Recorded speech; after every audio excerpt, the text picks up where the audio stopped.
Stormy seas and lost souls. Who is it? She's dreamt of this before. It's coming. What is it? Is it? They say dreams are visions of our memories, thoughts and fears, as seen by our inner eye.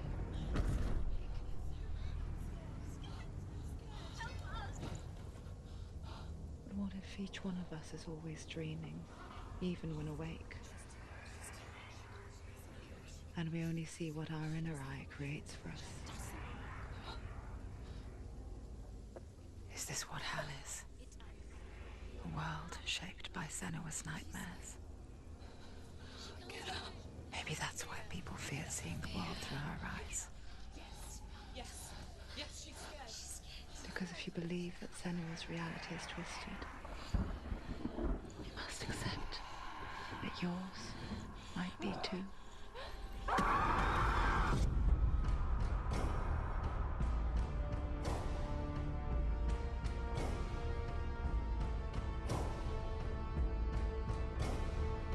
Hellblade: Senua's Sacrifice is a video game about Senua, a Celtic warrior on a vision quest into Viking territory. But what sets our hero Senua apart is that she suffers from severe psychotic mental illness. He knows she's getting closer. He can feel her coming closer. She's getting closer. They're watching. The original idea for Hellblade was to create a classic hero's journey, a journey of suffering, but one where the fantasy world is not another planet or alternate universe, but a world that is constructed in Senua's mind. But to do so would mean putting psychotic mental illness at the center of the experience, a subject that is still considered taboo, and a challenge that was both terrifying and exciting in equal measure. In Hellblade, the starting point was a newly discovered Celtic goddess called Senuna in Ashwell, Hertfordshire. When first discovered, her name was thought to be Senua, a name which I liked and kept. I wondered if Senua might have been a Celtic warrior like Boudica who stood up to the Romans. While the Romans had conquered all of Europe, there was a group of Celts up in the furthest reaches of the Roman Empire that could not be conquered, the Picts. And so the Romans built a wall, called Hadrian's Wall, that spans across Britain from sea to sea to keep the Pictish barbarians at bay. The Picts were known for their war paint, painted on with woad, and their matted hair clumped with lime. And so Senua would be a barbarian Pict in this image. What's your name? Senua. I haven't seen you before. I don't live home much. Oh, Zeno's daughter. I have to go. Wait. Orkney is off the coast of Scotland and was inhabited by the Picts, steeped in history and mystery, and so I made Orkney Senua's home and set the stage for a crisis. In the late 8th century, the first Vikings landed on the Orkney Islands. The population of the Picts crashed thereafter, replaced by the Norsemen of the 9th century. Were they wiped out? We don't know for sure, but it would seem likely given the reputation of the Vikings. The Northmen's brutality is legendary. High-ranking leaders and chieftains of the tribes they conquered were often offered as sacrifice to their gods. The most brutal of these sacrifices was known as the Blood Eagle. I imagine Senua as a young female warrior who returns home from exile to find her partner, Dillion, brutally sacrificed to a Norse god by these hellish warriors from a faraway land. I imagine the horror of this moment and how it would have dragged her deep into mental torment.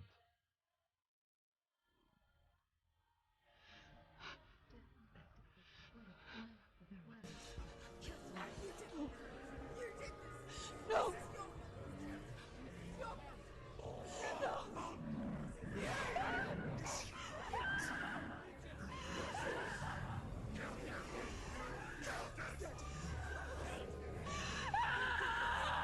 I came to learn that the Celts had a sophisticated and nuanced perspective on the nature of mental disorder. One term they used was Gelt. A Gelt is a man or woman who has been driven mad by a curse, battle trauma, or grief. The Gelt would take to a life in the woods in search of penance, punishment, and purgation. And so Senua became a Gelt, cursed by darkness, looking for redemption in the wilds. Another word the Celts used in reference to mental disorders was Druth, meaning fool, or Liar. one who utters the words of God. They tell of the mad sinner who flees battle into exile and takes on a beastly nature, growing feathers on his body. The character called Druth in Hellblade is based on a little-known person called Findan, an 8th century Irish Celt who was captured and enslaved by the Vikings, but eventually escaped to Orkney where he became a monk. I will tell you my stories of hell, if I may walk with you. Upon meeting Senua, it would be his stories that fuel her quest deep into their world of gods. The Northmen say the world will come to an end.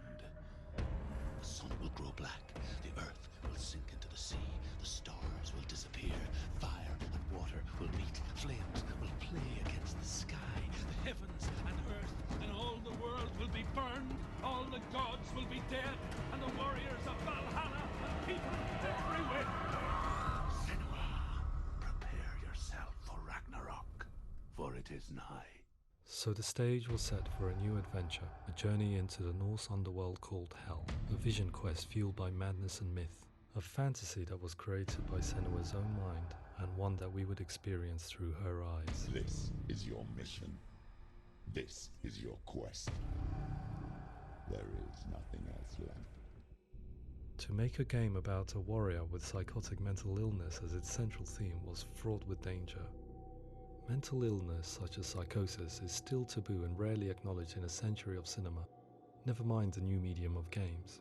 Where it does feature, it often conflates psychosis and psychopathy, associated with a lack of empathy.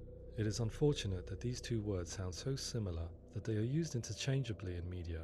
I must admit that I didn't have to look very far to discover my own ignorance of the subject. So we reached out to Paul Fletcher, psychiatrist and professor of health neuroscience at University of Cambridge. Psychosis is a descriptive term, and it refers to having a loss of contact with objective reality. So it's characterized by two main sets of symptoms. One of them is hallucinations, where somebody experiences perceptions when there is no actual objective thing out there to perceive. You're already dead. Who are you?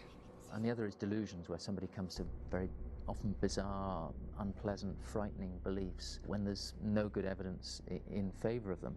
There's no doubt about it. The source of the darkness is in Helheim. And the goddess Hela holds his soul there. We reached out to Welcome, a biomedical research charity that spends billions on research and awareness programs aimed at improving health. Mental health hasn't always been presented in the media in a way that is particularly helpful. It can be challenging to engage people with the subject matter, and there are a lot of preconceived ideas about mental health, and particularly schizophrenia and psychosis. So we hope our support allows the team to continue to collaborate with Paul Fletcher and with those who have experience of psychosis to create a game that provides a fresh perspective on the condition and allows audiences to engage with it in a way that just wouldn't be possible in any other medium. What started out as a brief consultation convinced me that we were only scratching the surface of an immensely deep and interesting subject that could enrich and change the very nature of the game. That's cool. Thanks so much for coming in. Pleasure. Thanks. It's really interesting for me. I'd love to be involved. I think it's fascinating. Absolutely. Our understanding of psychosis is still very much a mystery, and ways of treating it are still primitive compared to physical illness. After all, it is easy to see the pain and suffering caused by physical diseases or physical trauma. It is not so easy to see the mental suffering and trauma of severe mental illness. But what if we could find a way to see it? Games are capable of drawing you in for hours on end, playing the role of a character who is different from you, experiencing their perspective, and actively involving you in a world that functions with a different set of rules. Calls you to your death. It's an evil voice. If we were to represent Senua's psychosis, we would have to simulate voice hearing, a common attribute. But how can we simulate something we have no first-hand experience of? Professor Charles Fernyhough, a leading expert in voice hearing from Durham University, offered his help. Hearing voices is an experience that is usually associated with severe mental illness, and crucially we know that hearing voices is a part of ordinary life for many people who don't meet the criteria for mental illness. It's not him in real life. We know voices vary according to where they appear in space. Voices can appear far away in the distance, they can appear right there in your ear, they can seem to be coming from inside your head. Based on the information Professor Fernie Ho provided, I put together a sound brief and invited some actors to the studio. We recorded the actors using a binaural microphone, which records the 3D spatial position of sound, replicating the way sound is heard by human ears. It gives you an incredible sense that the person you are listening to is right there beside you.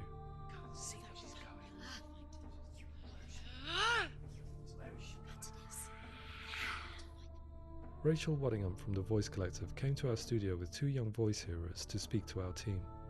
We talked at length about their experiences and they listened to our tests, giving us feedback on how we could improve on it. Everyone hates her. She's cursed. It's very hard to represent what this experience is like, partly because it's such a personal, intense, emotional experience. It's testament to how Ninja Theory have been listening to what the researchers are saying, but also, crucially, listening to the experts by experience. What they've come up with is so compelling. It's by far the best representation I've heard of what these experiences are like.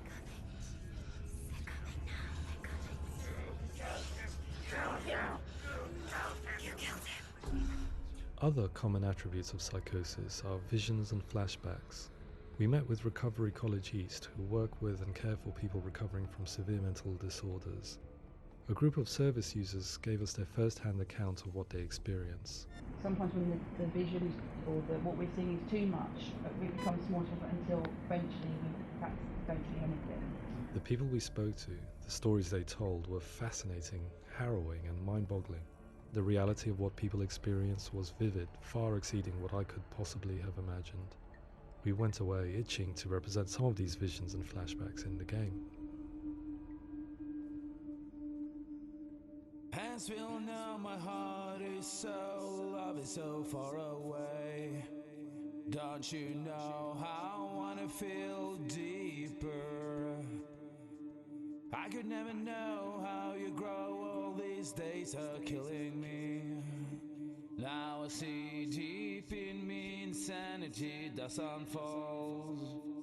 I just wanna feel deeper, deeper. I just wanna feel deeper, deeper.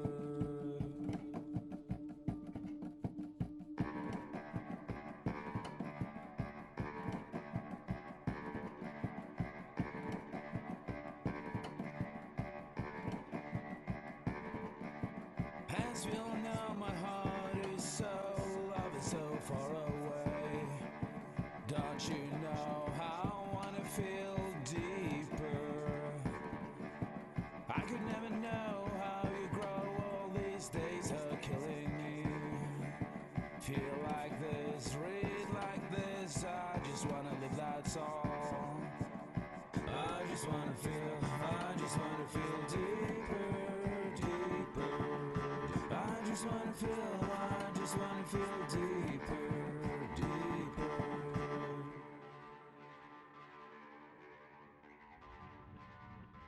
To refine our work, we continue to hold meetings with Recovery College East over the course of a year and a half, showing them what we had achieved so far and refining the in-game representations based on their feedback. With their help, flashbacks, visions and changes in perception were woven into the story and gameplay of Senua. The students that are involved in this project are incredibly excited about being involved. They have described the experience as being important because it values their lived experience and shows that despite what we have been through, all of that experience becomes valid, that actually it's something that we should all be talking about. The experiences described range from beautiful to frightening beyond comprehension. I heard of a girl who has to live with an angry voice screaming at her, slamming on her doors and walls 24 hours a day.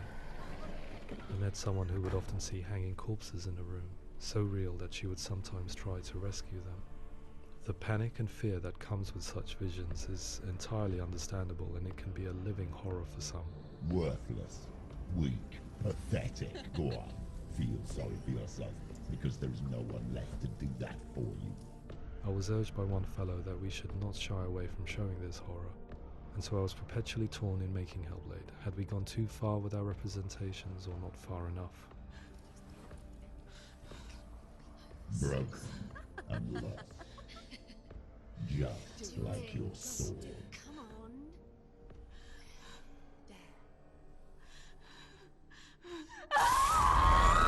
In some ways, voice hearing and visions were the low-hanging fruit, so to speak. There's another aspect of psychosis that is much harder to explain, but one that I think video games are uniquely able to represent, which are often called delusions. People begin to see patterns in the world. They begin to link things that most people wouldn't link. Most of the things that we might think would be coincidence or, not worth commenting on. Nevertheless, that might have a particular salience or importance for them. One individual described how everyday words, sounds, colours and objects were steeped in meaning to him, forming a strange and sinister puzzle that he was determined to solve but could not quite get to the bottom of. It's not just brain dysfunction. It's not like the system shut down. It's actually an incredibly creative process. The person creates a world populated with voices and phantasms and terrors, and they're completely immersed in it. They believe in it. We often invite people into the studio to play the game. In one of our playtests, they played through much of the game, making associations between runes, secret messages, and the threat of darkness that stalked them. There are many things that happen in the world of Hellblade that make perfect sense within the context of Senua's mind.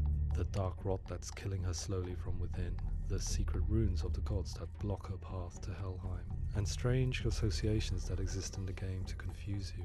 To complete Senua's quest, you have to internalize and accept the logic and meaning behind these things to progress. Afterwards they said that they didn't see much evidence of mental illness in the game. People with delusions of all sorts would argue the same thing, that they are not aware of their experience being abnormal in any way. I need this sword. It's important. Representing perception changes and thinking patterns within Hellblade gives us a set of symptoms common in psychosis. But people with lived experience were keen to emphasize another point, that it is wrong to define a person by their symptoms. Quite often, the illness comes not from the symptoms, but from the stigma, isolation and mistreatment that comes about from the rest of society. They say that I'm cursed. What if they're right? I needed someone to portray Senua, someone who could believably internalize her suffering.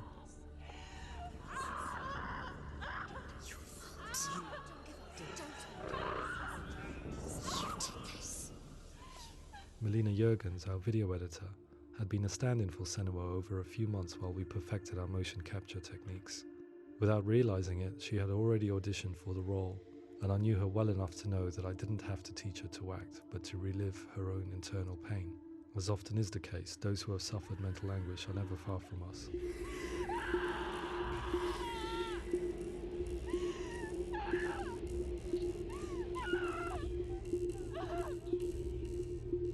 My hope is that by creating a compelling and aspirational character in Senua who feels very much real, albeit in a fantasy setting, we can provide a lens into her reality, a different one to yours, and this is where storytelling comes into play.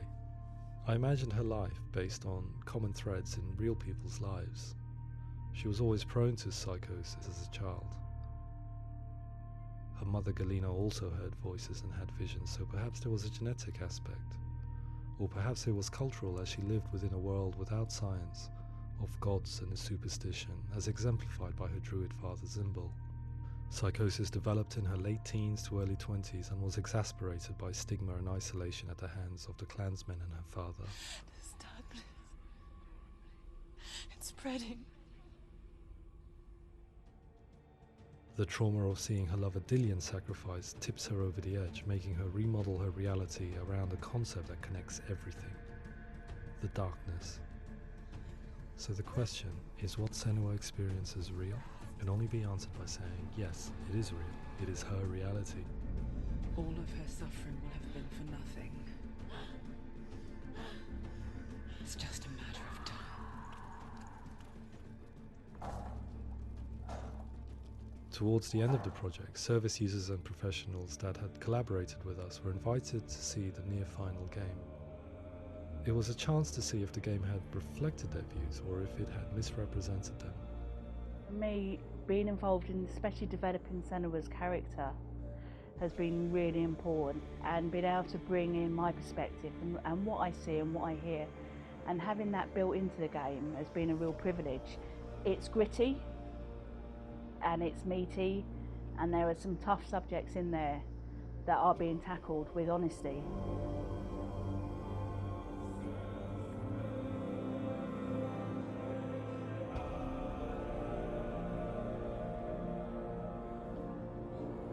I was blown away by it today, absolutely blown away.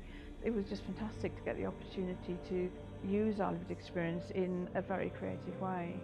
There's nothing tokenistic about the work we've put in. It feels like we've been listened to, things have been taken on board, and I think there was a lot of realism in the game itself, and it feels very authentic.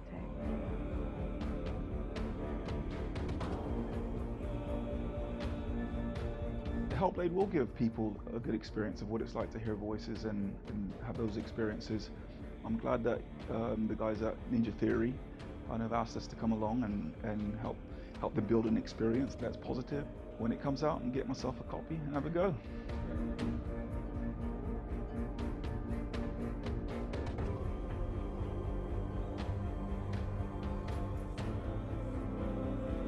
I think all the way through I was really inspired by how the conversations have translated into the game in a way that I think I didn't imagine was possible. So wonderful, really wonderful.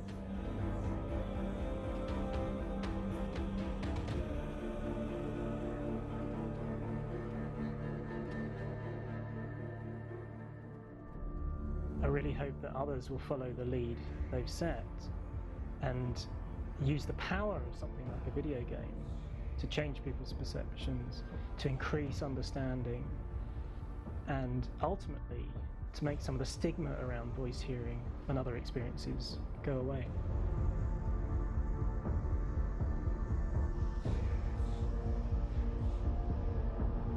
For me, it was really exciting to see something that I explore scientifically being represented so beautifully in a character who's trying to penetrate the mysteries of the environment in which they've been placed, with all of this strange uncertainty and noise and conflicting information that they're getting. I'm very excited by this way of trying to represent mental illness, because I think it actually might be offering us insights that we wouldn't get from pure scientific explorations, and actually giving us quite an empathic view of what it might be like.